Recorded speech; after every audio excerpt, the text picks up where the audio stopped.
Good morning, मैं मंजू बंसल। आज हम कक्षा 9 का गुरुत्वाकर्षण वाला लेसन शुरू करने जा रहे हैं। तो हम बात करते हैं कि गुरुत्वाकर्षण क्या होता है, क्योंकि हम जानते हैं कि पृथ्वी में प्रत्येक चीज़, जब किसी चीज़ को ऊपर फेंका जाता है तो वो नीचे ही क्यों आती है, या पृथ्वी ऊपर क्यों नहीं जाती, नीचे ऊपर वाली चीज़ें ही नीचे क्यों आती है। तो ऐसे हमारे माइंड में बहुत सारे प्रश्न चल रहे होते हैं। आज उनके हम सब यहाँ पे जवाब देंगे। इस लेसन में हम गुरुत्वाकर्षण है, त्वरण है, भार है, द्रव्यमान है, उत्प्लावन बल है, इनके बारे में हम यहाँ पर पढ़ेंगे। तो सबसे पहले हम बात करते हैं कि प्रत्येक कार्य को करने के लिए एक बल कार्यरत होता है। मतलब कोई भी काम करें तो उसके लिए एक बल की आवश्यकता होती है। तो मान लीजिए कि ये पृथ्वी है और इस पर एक पत्थर नीचे गिर रहा है। जब इसको ऊपर फेंका जाता है तो ये नीचे गिरता है। तो नीचे क्यों गिरता है? जब किसी वस्तु को ऊपर से नीचे फेंका जाता है तो त्वरित वेग से वो नीचे आने लगती है। त्वरित वेग से मतलब उसका वेग भी धीरे धीरे बढ़ने लगता है और वो नीचे ही आती है। तो वो नीचे क्यों आती है?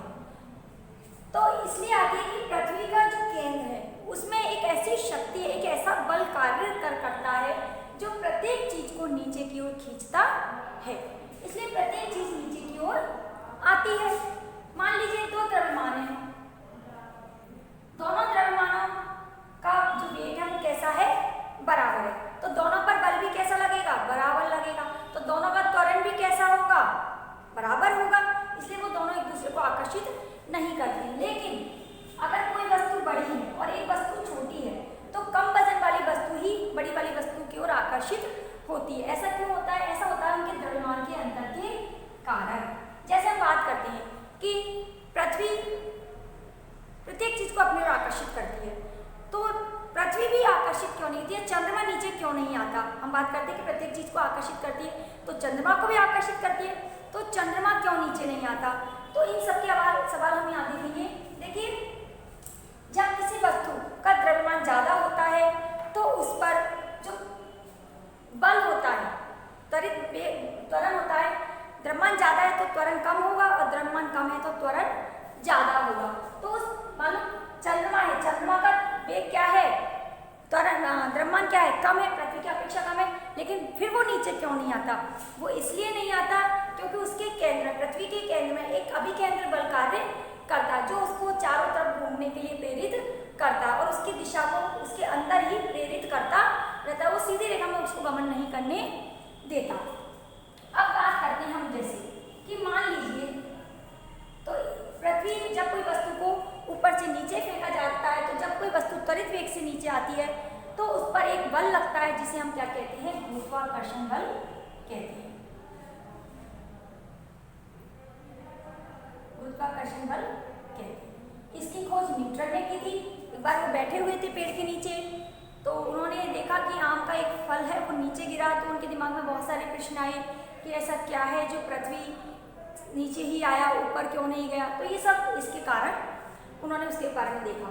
हम फिर पढ़ते हैं कि हमने पढ़ा था गति के दूसरे नियम से कि F बराबर क्या होता है? m ही होता है। तो A बराबर क्या हो जाएगा? F/m हो जाएगा। तो द्रव्यमान उसके विद्युन्मानुपाती होता है, त्वरण के विद्युन्मानुपाती होता है। मान लो किसी वस्तु का द्रव्यमान बहुत ज़्यादा है तो त्वरण कैसा होगा? कम होगा। और किसी का द्रव्यमान ज़्यादा है, कम है, तो त्वरण उसका ज़्यादा होगा। तो ये तो हो गई गुरुत्वाकर्षण के बारे में। अब हम बात करते हैं गुरुत्वाकर्षण का सार्वत्रिक नियम। तो देखिए,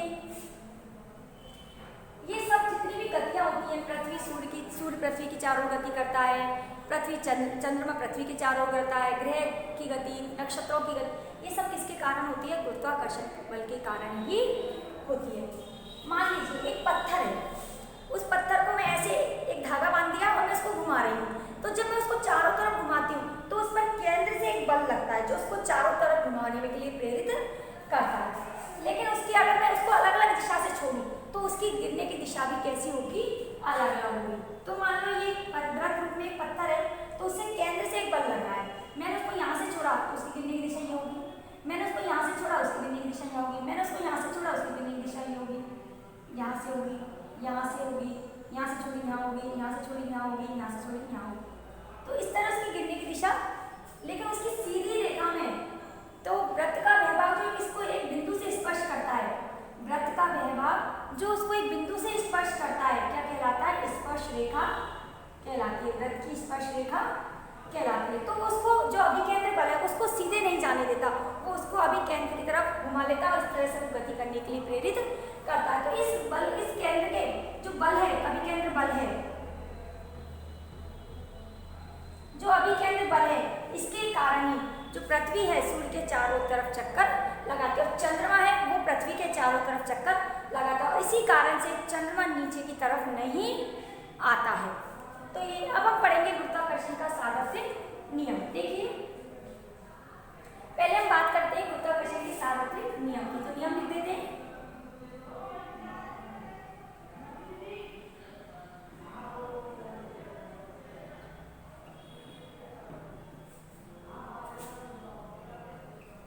किसी वस्तु पर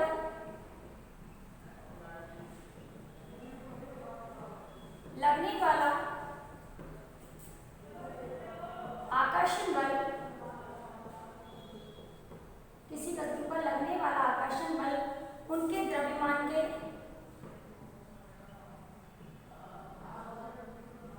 समानुपाती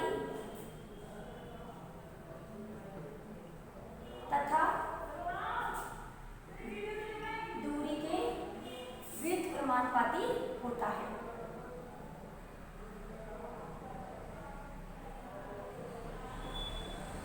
व्युत्क्रमानुपाती होता है।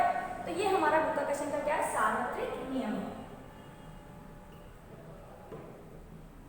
अब इसको हम सिद्ध करना, हमें इसकी डेरिवेशन निकालनी है। तो इसके लिए हम पहले लिखेंगे वस्तु पर लगने वाला बल,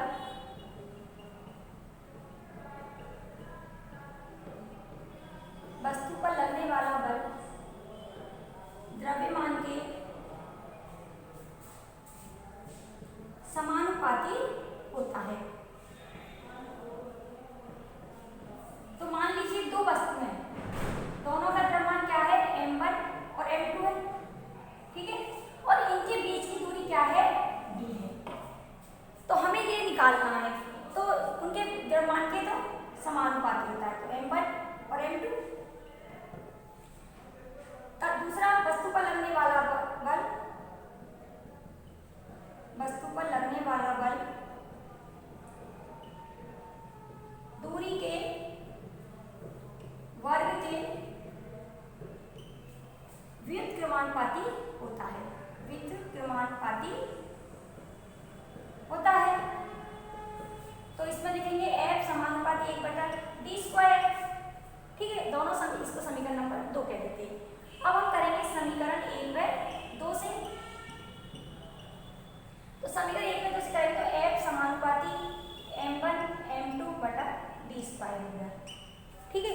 जब किसी भी समानुपाती का निशान हटाते हैं तो एक स्थिरांक लगाते हैं। तो हमने यहाँ लिख दिया F बराबर g m1 m2/d²। तो यही हमारा क्या है? गुरुत्वाकर्षण का सार्वत्रिक नियम है, ठीक है। तो g क्या है? एक गुरुत्वाकर्षण नियतांक होता है। क्या होता है? गुरुत्वाकर्षण नियतांक होता है। और F हमेशा किसके बराबर होता है? g के बराबर होता है। F बराबर g या g बराबर F एक दूसरे के बराबर होते हैं। हमेशा जिस वस्तु पर लगने वाला बल उसके गुरुत्वाकर्षण बल के बराबर होता है। मान लीजिए कि m1 और m2 तो क्या है? 1 किलोग्राम है, दोनों अलग अलग है। 1 किलोग्राम ये m1 है और m2 भी क्या है? 1 किलोग्राम है, और उनके बीच किसी वस्तु पर लगने वाला जो द्रव्यमान है वो 1 किलोग्राम है तथा उनके दूरी भी क्या है? 1 मीटर है। तो ये हो जाएगा F बराबर g m1 की जगह 1 × 1/1² तो बराबर क्या हो जाएगा? F बराबर g।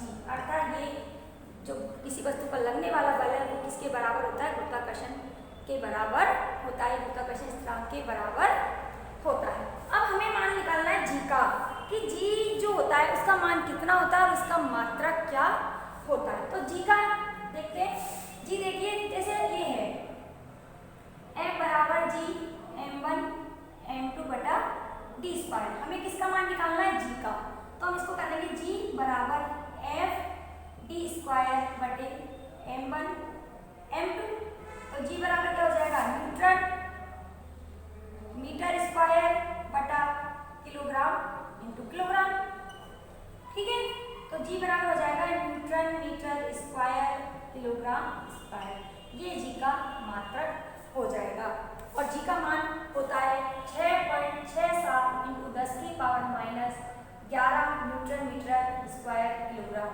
ये इसका मात्रा, ये इसका मान होता है। तो इस तरह से हम गुरुत्वाकर्षण के सार्वत्रिक नियम को निकाल सकते हैं। और इस नियम का महत्व है सूर्य चंद्रमा की गति, तारों की गति, पृथ्वी की गति, पृथ्वी सूर्य के चारों तरफ गति, ये इसके महत्व है। इसके बाद हम अगला टॉपिक पढ़ेंगे मुक्त पतन। धन्यवाद।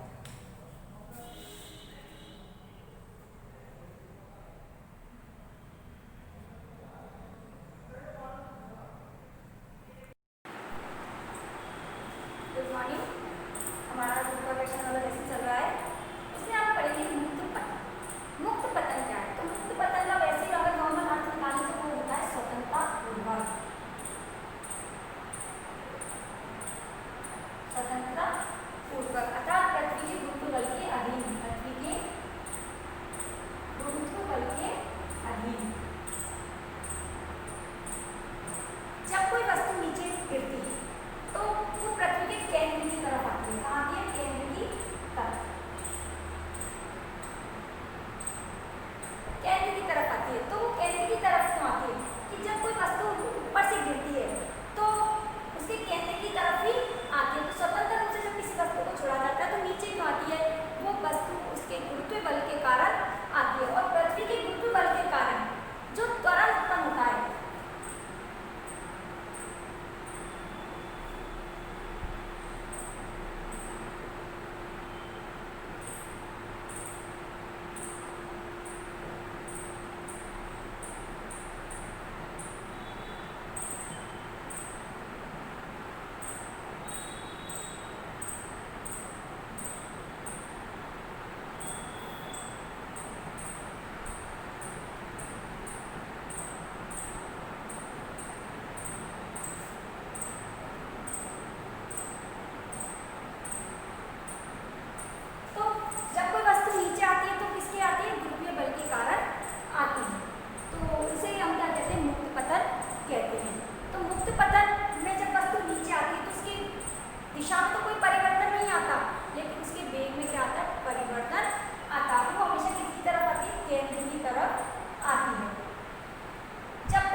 कमी आएगी। क्या आएगी? कमी आएगी। तो वेग में कमी आएगी तो त्वरण भी क्या होगा? माइनस होगा। इसका त्वरण क्या होगा? माइनस होगा। कैसा होगा? माइनस होगा। तो इसके लिए जो ये मान है इनमें भी क्या होगा? आएगी। तो देखो इसको हम ऐसे लिख सकते हैं, माइनस टी बराबर u minus g t, s बराबर u t minus g t square और बी स्क्वायर बराबर u square minus two g s. तो ये होंगे, अगर कोई वस्तु नीचे से हम ऊपर फेंक रहे हैं तो उसके वेग में तो कमी आएगी, लेकिन उसके त्वरण में भी क्या होगी? कमी आएगी। लेकिन यदि कोई वस्तु नीचे आ रही है तो उसका वेग क्या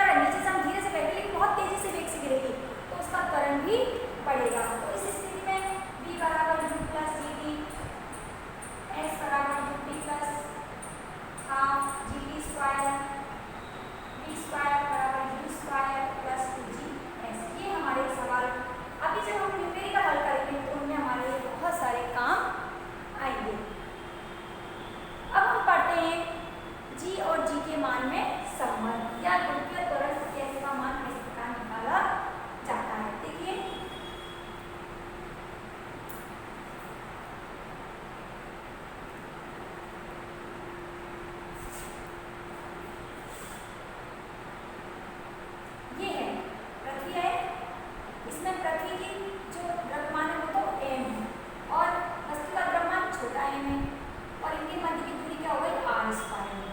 ठीक है, ये दूरी कितनी हो गई r²। हमें इन तीनों में संबंध निकालना है। तो उनका क्वेश्चन के सार्वत्रिक नियम से हम जानते हैं F बराबर क्या होता है G(m)/d² होता है, ये हम जानते हैं। यहाँ पे G क्या है, G बराबर है गुरुत्वीय मेदान।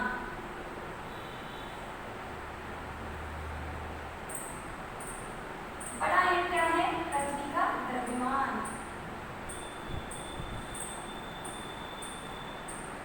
छोटा M क्या है, वस्तु का द्रव्यमान।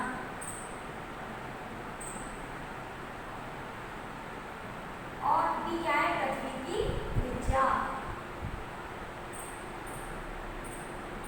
ये है, ठीक है। तो ये मान रखें, चूंकि है बराबर हम जानते हैं mg होता है।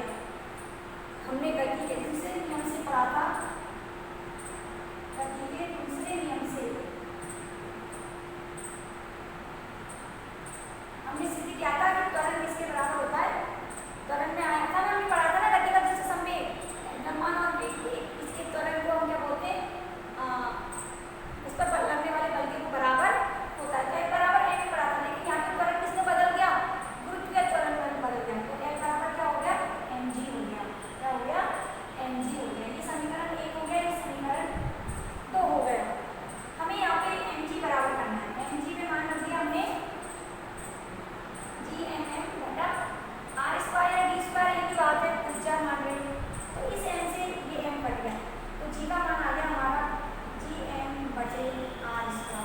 और ये क्या है, गुरुत्वीय त्वरण के लिए जो हम g का मान निकालेंगे, तो इस सूत्र से हम g का मान निकालेंगे। अब देखिए g का मान 9.8 होता है, वो कैसे आया। तो g का मान g बराबर होता है 6.67 × 10⁻⁻11। ठीक है, और बड़े m का मान होता है 6 × 10⁻24 किलोग्राम। और जो r होता है वो होता है 6400। g का मान तो कितना होता है 6.67 × 10⁻⁻ न्यूटन मीटर किलोग्राम स्क्वायर। ठीक है, m का होता है 6 × 10⁻24 किलोग्राम और जो r का मान होता है 6400 किलोमीटर। तो जब मीटर में बदलेंगे तो क्या हो जाएगा, 64 × 10⁵ मीटर। तो जब इसमें मान करेंगे तो ये हो गया 64 × 10⁵ स्क्वायर। जब इसकी डेरिवेशन निकालेंगे तो जी का मान आएगा 9.77। ये आएगा क्योंकि संख्या 7 से ज्यादा है, इसलिए जी बराबर हो जाएगा 9.8 मीटर। और इस तरह से हम जी का मान निकालेंगे। यही है F व G में संबंध।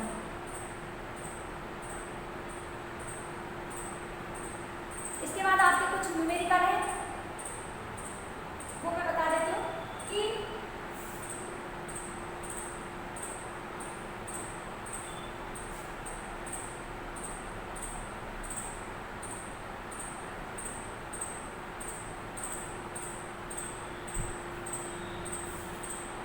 मान लीजिए कोई वस्तु, मान लीजिए कोई